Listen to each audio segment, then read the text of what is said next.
Muy bien, vamos entonces con nuestro episodio número 4 en esta serie que estamos dando de la Biblia. Y hoy no voy a usar diapositiva porque son muchos versículos de los cuales quiero que charlemos, que podamos leer. Y por lo tanto no voy a estar proyectando las diapositivas como en las sesiones anteriores. ¿Ok? Entonces vamos a hacer una pequeña recapitulación. El tema de hoy tiene que ver con la iluminación.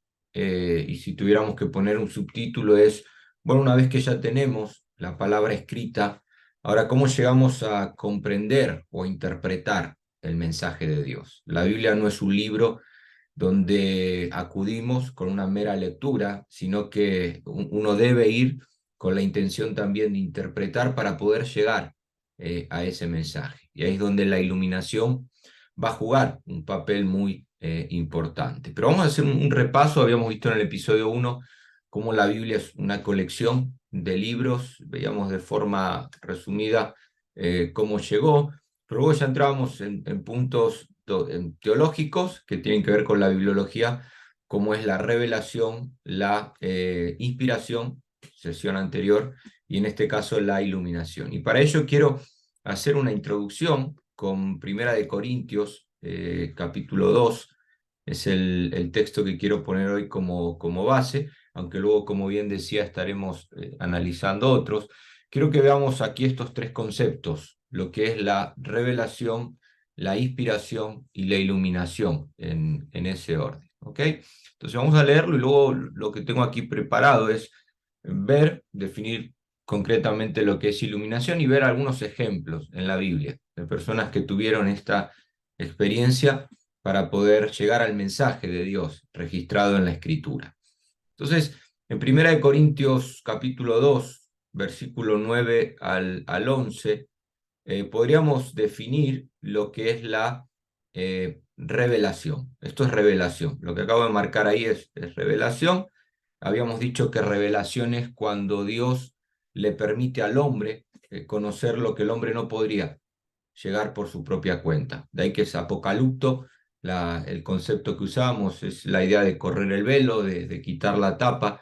Dios toma la iniciativa, decíamos, de revelarse al hombre y el hombre puede conocer esos misterios de Dios. Entonces Pablo lo escribe de la siguiente manera, antes bien como está escrito. Algunos dicen que Pablo está citando al profeta Isaías, otro que es una cita apócrifa, no vamos a entrar ahí, pero el punto es, cosa que ojo no vio, ni oído yo, ni ha subido a corazón de hombre, son las que Dios ha preparado para los que le aman. Pero Dios nos las reveló. Ahí está el apocalipto, el apocalipsis. Todos necesitamos un apocalipsis cuando vamos a la escritura, pero en este caso nosotros, no somos nosotros, sino que son los apóstoles. Eso que el hombre no podía llegar a, a descubrir por su propia cuenta, esa profundidad de Dios, Dios la revela ahora, se las revela a ellos por el Espíritu, que todo lo escudriña, aún lo profundo de Dios. Porque ¿quién de los hombres sabe las cosas del hombre sino el espíritu del hombre que está en él? Así tampoco nadie conoció las cosas de Dios sino el espíritu de Dios. Entonces, Pablo nos está mostrando aquí cómo el espíritu escudriña eso profundo de Dios y lo da a conocer para que ese mensaje pueda llegar a ser registrado. Así que una vez que el hombre puede llegar a conocer esos misterios, ahora del versículo 12 al 13 tendríamos lo que sería la inspiración, que habíamos hablado de que hay dos palabras en la Biblia para inspiración, theomneutos, en la que aparece en segunda de Timoteo capítulo 3, verso 16, y veíamos en el episodio anterior ese famoso texto de toda la escritura es inspirada por Dios, útil para o que ese verbo es, al no aparecer, otros optan por decir que toda palabra inspirada es útil. Entonces, hablamos de que ahí la palabra es theoneutos, el soplo de Dios, pero también en 2 de Pedro 1:20 mencionábamos el fero, cómo los santos hombres de Dios interpretaron siendo impulsados, fero, llevados por el Espíritu.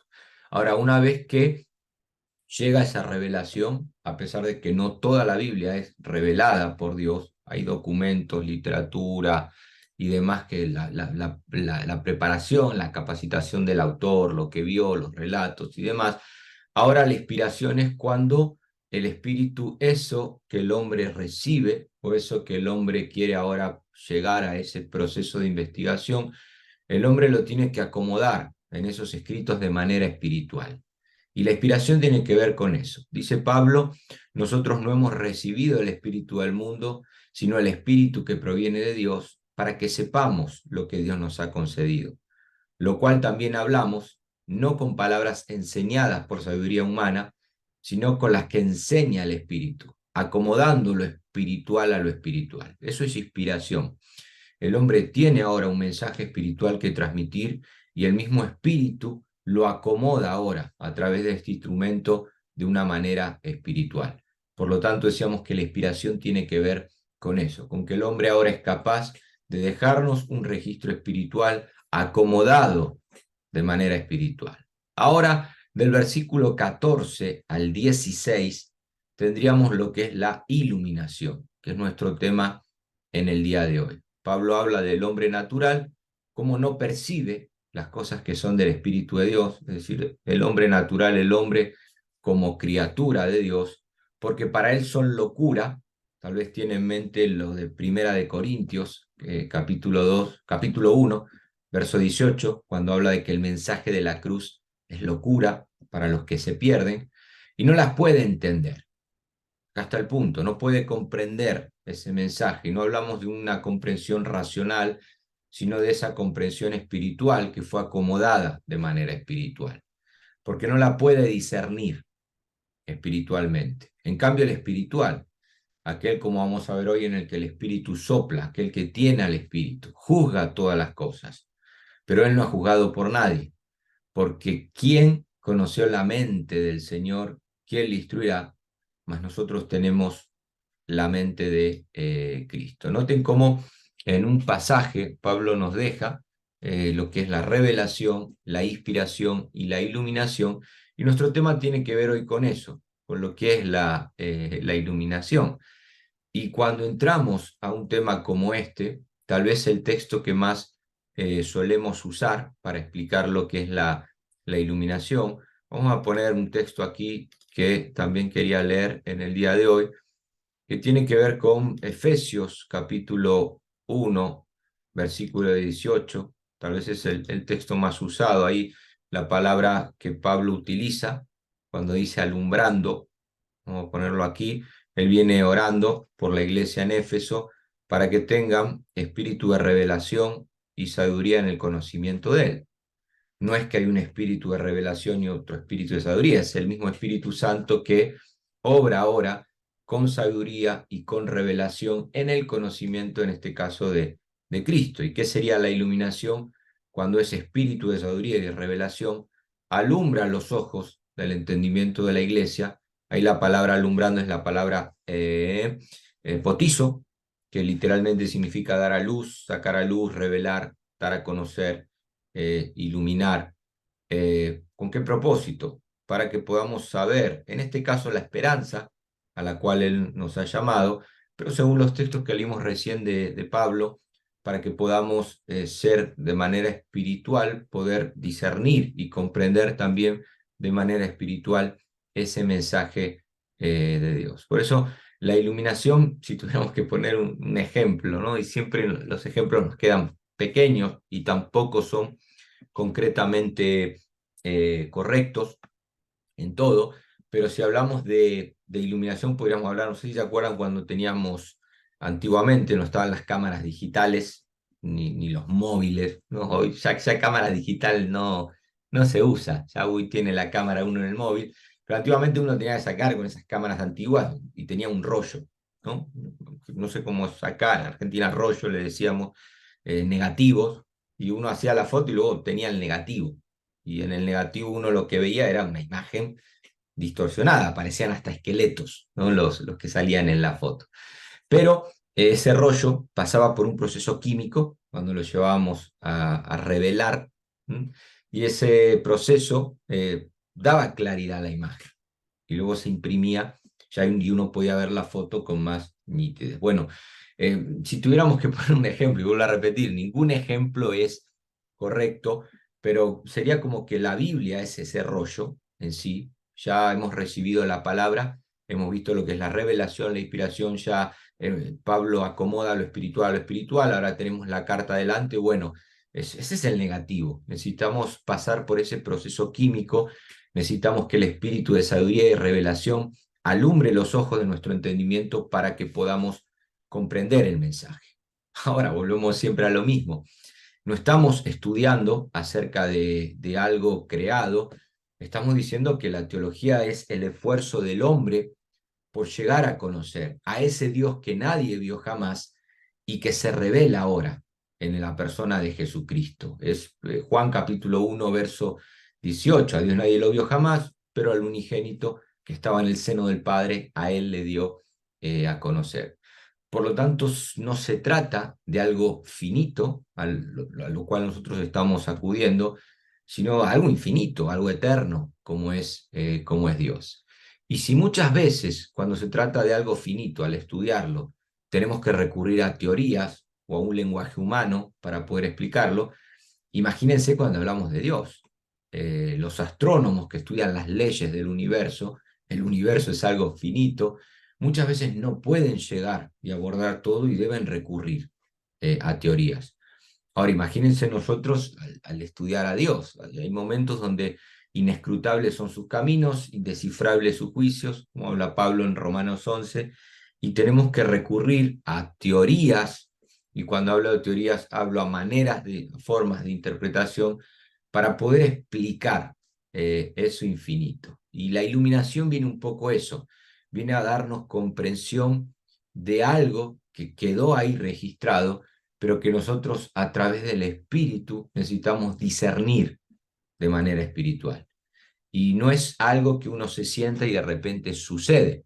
A mí me encantaría sentarme delante de la Biblia y que el espíritu ese del que habla Pablo enseguida pueda mostrarme esas cosas que nadie vio, que nadie oyó y poder tener comprensión, pero no, hay momentos donde el viento no sabemos de dónde viene, a dónde va, de repente sopla y como decía el teólogo suizo Karl Barth, la iluminación son relámpagos que caen de repente, pero uno nunca sabe dónde va a caer, pero cuando cae causa destrozo, en el buen sentido de la palabra. La iluminación es esa comprensión del texto que de repente nos rompe la cabeza, nos rompe esos paradigmas, esas estructuras, y cuando abordamos el tema de la iluminación, muchas veces va relacionado también con la hermenéutica, con el arte de interpretar las escrituras, y al igual que la teología, se trata de una ciencia infinita, porque uno puede recurrir al texto una y otra vez y además de encontrar diferentes maneras de interpretarlo,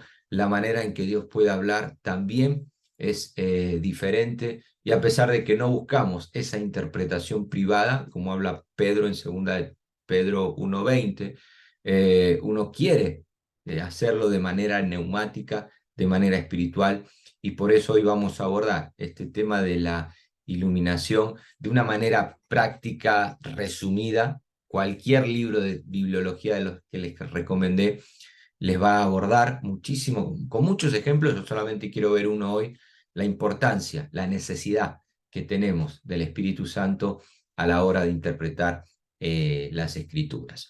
Entonces, yo quiero mostrarles cómo un hombre, cómo Jesús le explica la iluminación a un hombre, a un maestro de la ley llamado Nicodemo, y para eso vamos a ir a su historia y luego poder mostrar de manera concreta qué es esto, o sea, cómo es que el viento o que el espíritu nos trae comprensión del mensaje, y poder terminar con ese deseo de no acercarnos. Ya tenemos, bueno, ya tenemos el texto registrado, esos 66 libros, esa colección de libros en nuestra mano. Bueno, ahora, ¿qué es lo siguiente que debemos hacer? Buscar como hombres espirituales que el Espíritu pueda iluminarnos. Y la vida de Nicodemo, que muchas veces la comenzamos a leer a partir del capítulo 3 de Juan, comienza en el capítulo 2. Acá está donde los capítulos y los versículos a veces no nos ayudan. Comienza en el 2:23. Acá ya tenemos, Nicodemo va a ser parte de este grupo. Dice el texto que estando Jesús en Jerusalén en la fiesta de la Pascua, muchos creyeron en su nombre. Eran crédulos, viendo las señales que hacía. Pero Jesús mismo no se fiaba de ellos, porque conocía a todos. Como luego va a decir Juan 6:64, él sabía lo que había en el corazón del hombre y no tenía necesidad de que nadie le diese testimonio del hombre, pues él sabía lo que había en el hombre. Hay un grupo de personas que han creído, han visto las señales, pero no han llegado a esa conversión, ¿no? No son creyentes, o sea, son crédulos, creen, aún los demonios creen y tiemblan, pero aún Jesús no se fía de lo que hay en el corazón de ellos, no ha habido ese cambio. Y en el capítulo 3 aparece Nicodemo como parte de ese grupo. ¿Mm? Ahora, es interesante que cuando nosotros leemos, la Reina Valera 70 dice, había un hombre de los fariseos que se llamaba Nicodemo, y parece ser que es parte de ese grupo y está en la misma condición de ese grupo. Sin embargo, cuando nosotros leemos en la Biblia, le quiero poner aquí, a ver si la tengo a mano, la Biblia interlineal, que ustedes pueden buscar en el griego, ya se los comparto, porque hay una conjunción que nos permite interpretar el texto, la conjunción aquí, pero, la ven aquí, que aparece en el texto, nos da a entender que Nicodemo era parte de ese grupo, pero al mismo tiempo no tenía la misma condición que ellos, era diferente, había algo en su corazón del cual está bien, Jesús dice que no se fiaba de ellos, pero el corazón de Nicodemo no era como el corazón de estos presentes. Pero, ese pero, o sea, Jesús no se fía de ellos, pero había dentro de ese grupo alguien que su corazón no era diferente, algo había soplado ya en él. Él había tenido una visión espiritual diferente de la que el otro grupo había tenido, aunque no había llegado, como vamos a leer ahora, a esa madurez. Y el texto, volviendo un poquitito a la reina Valera, nos dice que uno de los fariseos que se llamaba Nicodemo, principal de los judíos, vino a Jesús de noche, ustedes conocen la historia, y tiene una conversación con Jesús, ¿no? Él quiere saber si él es el Mesías tan esperado por Israel. Y noten cómo Jesús les va a citar, le va a citar a Nicodemo, de cierto te digo, que el que no naciere de agua y del Espíritu no puede entrar en el reino de Dios. Jesús le está citando palabra inspirada. Y esto es inspiración, o sea, Jesús se limita a recordarle un texto a Nicodemo que está en Ezequiel capítulo 36, versículo 25 al 27. El que no naciere del agua y del espíritu. Esto es la regeneración. Cuando uno va al texto de Ezequiel, vamos a verlo si quieren, Jesús le está citando un texto que Nicodemo conoce, Ezequiel capítulo 36, versículo 25, Nicodemo, si no nacieres del agua y del espíritu, es un texto que él conoce y como maestro en Israel seguramente lo interpretó muchas veces, pero Jesús le está citando esto: esparciré sobre vosotros agua limpia, regeneración, ahí está el agua, es necesario nacer del agua, seréis limpiados y demás, os daré un corazón nuevo y pondré espíritu dentro de vosotros, ¿no? O sea, es necesario nacer del agua y del espíritu, necesitas experimentar esa regeneración, que luego vendría a ser ese nuevo pacto al cual Jesús hizo referencia. Entonces, Jesús se limita a recordarle a un maestro lo que es la escritura. Ahora, Nicodemo tiene la escritura delante, tiene Ezequiel 36, 25 al 27 delante, pero necesita ahora que el viento sople en él. Necesita tener discernimiento y comprensión de ese texto. Por eso él le va a decir, Nicodemo va a entrar, pero ¿cómo puede un hombre? Le va a decir luego, ¿cómo puede hacerse esto? Le va a decir en el verso 9, o sea, no llega a comprender. Y lo que necesita Nicodemo es igual que el etíope que caminaba en el desierto con el profeta Isaías, y Felipe tuvo que ir a ayudarle a interpretar el texto. Lo que necesita Nicodemo ahora es que ese viento sople. y sabemos que sopló, porque luego en el capítulo 7, verso 50 de este mismo evangelio, vemos cómo hubo un cambio en Nicodemo, termina defendiendo a Jesús, en una situación donde los fariseos lo habían cuestionado. Ahora, no sabemos si sopló en este momento o sopló después. Vuelvo a repetir las palabras de calvar. Al final esto es un rayo que cae de repente y no sabemos dónde cae, pero cuando cae produce cambios. Así es la iluminación, es como este viento que sopla, en este caso necesitaba soplar para conversión, y es interesante porque algo similar pasó en Pedro, cuando lo vemos en Lucas capítulo 5, remendando redes, y se acerca Jesús, y para Pedro Jesús es un maestro, rabí. Toda la noche hemos estado trabajando. Cuando Jesús le pide que, ustedes recuerden ese texto, ¿no? Cuando Jesús le pide que vuelva a echar las redes. Y para Nicodemo Jesús también es un rabí, maestro. Sabemos que has venido de Dios por las señales que haces, pero claro, luego el viento sopló en Pedro, en aquella barca. Y ya no fue rabí, Lucas 5:8. Ya es Señor.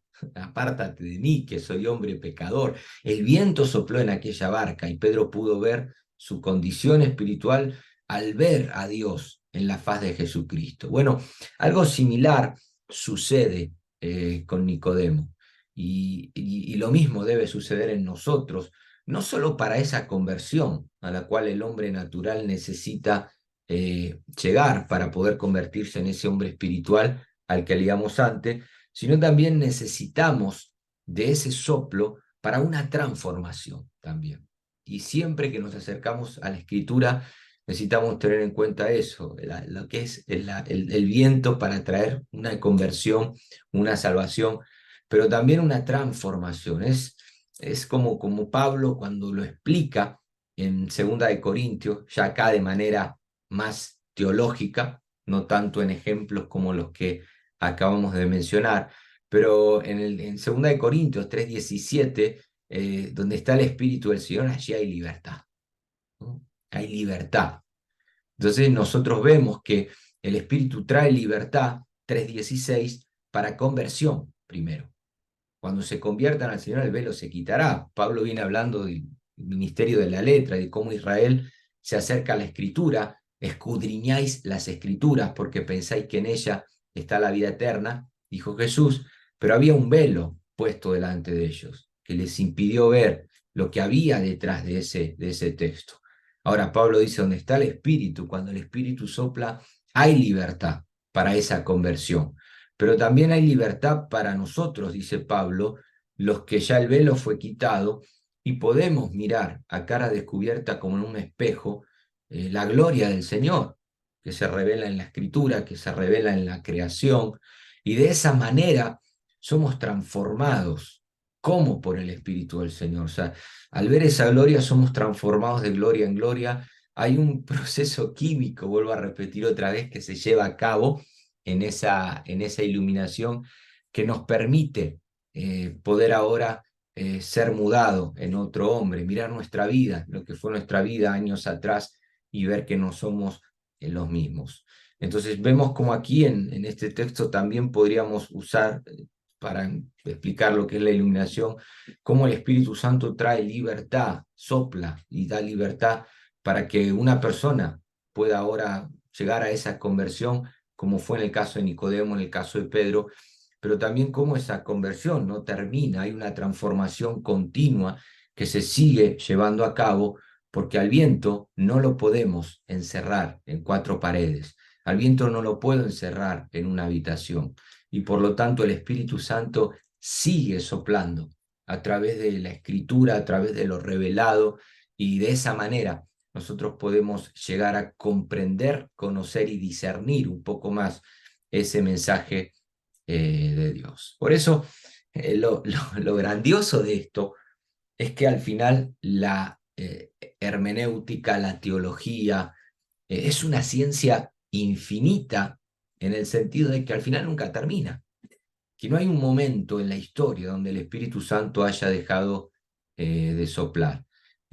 Para los judíos todo se terminaba. Si nosotros vamos a otro texto que nos puede servir, Para los judíos, la revelación de Dios estaba en la ley y los profetas. Y ya tenían su interpretación, ya tenían lo que otros rabinos habían enseñado, la tradición oral y demás. Y cuando parecía que la revelación ya estaba todo ahí, lo que dice la ley y los profetas, esa ley que vino por medio de Moisés, ahora de repente hay una gracia y una verdad que se revela en Jesucristo de una manera más completa. Y a ese Dios al que ellos no habían visto y nadie ha visto jamás, Dios le da a conocer a través de, el Padre le da a conocer a través del Hijo, ¿no? Acá la palabra conocer es la palabra, de ahí viene la palabra exégesis, ¿no? Jesús es la exégesis de Dios. Y cuando de repente los judíos de aquel primer siglo pensaban que ya tenían una revelación cerrada, y cada rabino que podía dar una interpretación con mucho conocimiento y con mucha formación, ahora el verbo se hizo carne, la acción de Dios se revela en la vida de Jesús. Eso es tremendo, porque ya es una revelación, es la imagen del Dios invisible, es aquel que me ha visto a mí, ha visto al Padre. Es una revelación que al final no estaba cerrada. El Espíritu Santo ahora obra también en la vida de Jesús. Dios se revela a través de la vida de Jesús y trae una interpretación de la ley en muchas maneras a la que ellos no estaban acostumbrados. Oísteis que fue dicho, pero yo digo, y ahora ese yo digo cambia la manera, o debía cambiar la manera en que ellos interpretaban lo que ya había sido revelado e inspirado, y al final no es locura, pero para ellos llegó a ser tropezadero. Para el griego era una locura porque los dioses no mueren crucificados, pero para los judíos tropezadero, porque claro, soy maldito, interpretaban todo aquel que es colgado de un madero, pero ahora el verbo, la acción de Dios se revela en Jesús y nos muestra que esa iluminación, que esa revelación sigue en progreso. Y uno puede decir, bueno, pero ya la iluminación se termina con Jesús. Una vez que Jesús ascendió, ya está, nos quedó el texto registrado ahí, y ya todo lo que se tenía que decir de Dios se dijo. Sin embargo, Jesús habló del Consolador en Juan capítulo 16. Él le dice, yo me voy, algo que él continuamente decía. Y en el versículo 12, creo que es, vamos a verlo, versículo 12, él dice, todavía hay muchas cosas que tengo que decir. Hay cosas que me gustaría revelarles, mostrarles, pero ustedes no la pueden sobrellevar. O sea, Dios maneja los tiempos también de la iluminación y eso es hermoso, porque tal vez hay cosas que nosotros entendemos hoy de una manera que no lo hacíamos hace 10 años atrás, y tal vez si lo hubiéramos entendido hace 10 años atrás de esa manera hubiéramos hecho desastre.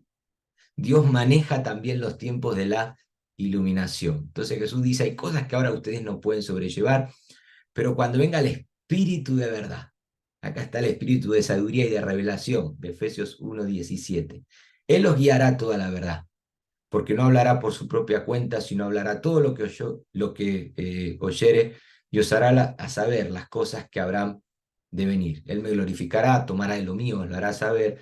Es decir, el Paracleto sigue revelando a Dios, sigue tomando de Jesús y revelando. Y uno puede decir, bueno, pero eso se termina con la generación de los apóstoles. Algunos toman que, bueno, algún día veremos cara a cara, pero cuando lo perfecto ya está, cuando esto se canonizó y demás, como que Dios dejó de soplar, Dios dejó de iluminar. Y no, a partir de que partimos de un texto siempre que nos pone límites, al mismo tiempo ese texto es espíritu. Y al espíritu yo no lo puedo encerrar en un dogma, en una declaración de fe. Es muy bueno todo eso, porque nos puede dar una identidad, nos puede dar un camino. El texto mismo, repito, nos marca los límites, pero el espíritu ha seguido soplando a lo largo de la historia. Y ahí está la teología, cómo los concilios, cómo diferentes teólogos siguieron haciendo teología, el espíritu siguió soplando, y la teología, al igual que la hermenéutica, es una ciencia que ha evolucionado porque el Espíritu Santo nunca dejó de soplar. Y claro que hay que tener cuidado con no llegar a esa interpretación privada de la que habla Pedro, pero sí a esa interpretación, a esa iluminación donde el texto nos marca los parámetros, pero al mismo tiempo Dios, el viento no se puede encerrar y por lo tanto la iluminación es algo que sigue vigente, siempre partiendo de que es el Espíritu el que puede y debe llevar a cabo esa obra.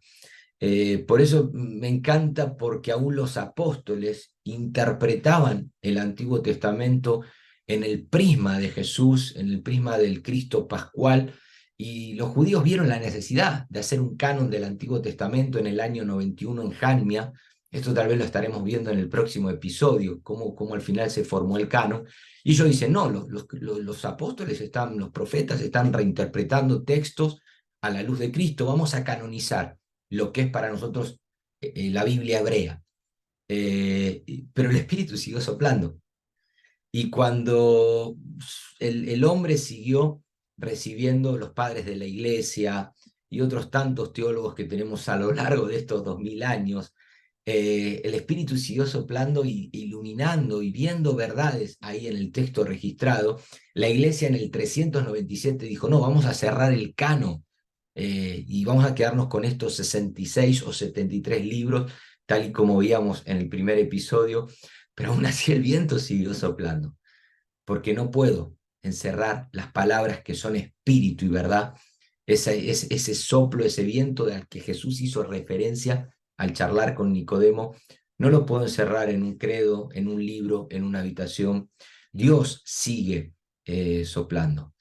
Y cuando aún Pablo, que había tenido revelación de ese evangelio, está escribiendo el libro de Romanos o redactando, porque al final es Tercio, el amanuense, él llega al capítulo 11 y después de haber mostrado cómo el evangelio, lo que es el evangelio, ese famoso texto de que el justo por la fe vivirá y lo que es cómo el evangelio se ha revelado y el poder de Dios que ello conlleva y cómo estaba el hombre y qué es lo que Cristo hizo, él llega un momento que le cae el rayo y no puede decir otra cosa que oh profundidad. Esto es muy profundo. Tercio, lo que te estoy dictando es muy profundo. Esto no tiene límites, es bajar, bajar, bajar y nunca terminar de llegar. Me imagino un Pablo agarrándose la cabeza diciendo, esto es tremendo. Y hay sabiduría de Dios aquí, hay ciencia de Dios, y sí hay juicios que son insondables, hay caminos que son impenetrables, y termina con una doxología, porque de Él, por Él y para Él son todas las cosas, a Él sea la gloria por los siglos de los siglos. Y de esta manera quiero terminar. No que te acerques a la Biblia en busca de ver qué novedad voy a encontrar para hacerme un dogma o un libro diferente, añadir algo, sino no, poder descubrir en ese texto esa profundidad, pues a poder seguir bajando y llegar a toparte con ese asombro, o sea, poder decir, oh profundidad de las riquezas, de los misterios de Dios. Porque si no llegamos a ese asombro, es como que echamos a perder todo el trabajo de investigación. Al final, ¿de qué me sirve a mí entrar y escudriñar, y investigar y estudiar, si al final no llego a esa profundidad? Y como la teología, a diferencia de otras ciencias, o sea, no se puede domesticar. O sea, no hay un método de interpretación para llegar a ese asombro, no. Es algo que se debe perseguir hasta dar con él. Y cuando uno da con él, llega a ese asombro, llega a a esa doxología, esto es tremendo, por él, es todo para él, a él sea la gloria por los siglos de los siglos, y eso es la iluminación. La iluminación está bien, ya tengo el texto inspirado delante, ya tengo un Dios que se revela en la creación, ahora la iluminación es que ese viento sople, para que yo pueda comprender un poquitito más acerca de esa profundidad a la cual nunca terminaremos de llegar. Y por eso quiero terminar con Jeremías, otro de los textos. Les dije que hoy íbamos a tener mucho texto, por eso no hay diapositiva, pero me gusta Jeremías cómo lo expresa en el capítulo 33. versículo 9, cuando el profeta nos expresa un poco de lo que es el versículo 9, la bondad de Dios, ¿no? Él habla aquí un poco de lo que es la bondad de Dios, todo el bien y toda la paz que yo haré. La bondad de Dios es un atributo de Dios, y como todo atributo de Dios es profundidad. No puedo explicar la bondad de Dios en palabras, no puedo explicar lo que es la misericordia, el amor de Dios, cuando Pablo dice, oro para que puedas comprender un poco más lo ancho, lo profundo, lo alto, que es el amor de Dios. Escribe ahí en la epístola Colosense, es un nunca terminar, nunca llegar. Y me gusta porque Jeremías aquí al hablar de la bondad de Dios, lo leo en la Reina Valera, me será a mí por nombre de gozo, de alabanza y de gloria entre todas las naciones de la tierra, que habrán oído todo el bien que yo les hago. Acá está la bondad de Dios. Y temerán y temblarán de todo el bien y de toda la paz que yo les haré. Noten aquí el habrán oído, todo el bien. El que tenga oídos para oír, oiga. Otras versiones dicen que este temor del que habla aquí, porque aquí vemos cómo cae el rayo y al tener ese oído para oír, esas palabras debían llevar al hombre a un temor. ¿Cuánto hace que no temblás ante la presencia de Dios? Pero me gustan porque otras versiones dicen al ver todo el bien que yo les hago, al ver, iluminación. ¿Cuándo van a temblar y van a entender ese temor, ese temblor reverente? ¿Cuándo van a temblar y van a experimentar eso al ver mi bondad, al verlo, al oírlo? Esa es la iluminación.